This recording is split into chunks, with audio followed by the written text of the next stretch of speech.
जातानी राखी बांधे, जातानी राखी बांधे, 10 दिन नया आइब अकेले खाना खइहा तू, केहू लग न जइहा अकेले खा। अरे बंद करती अपन भोपउआ। अच्छा आगे ताका, हम पिछुए ताका।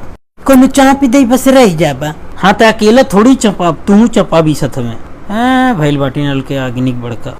तुहार दादा भुवर रोडवा खरीद लाले बाटा का? राखी के बनाई कि नेक बहुत टाइट ले हम पहले सोच समझ लियो।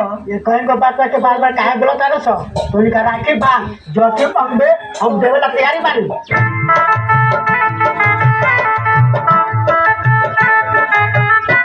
भैया हमारे राखी के फर्ज के निभैया, तू अपना बहनी के लाज बचैया।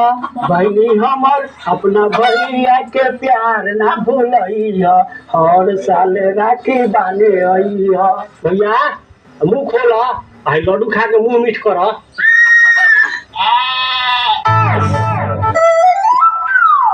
अब बोल पाई ना, सोनी का कब से चाहिए? हम चिल्लाए थे।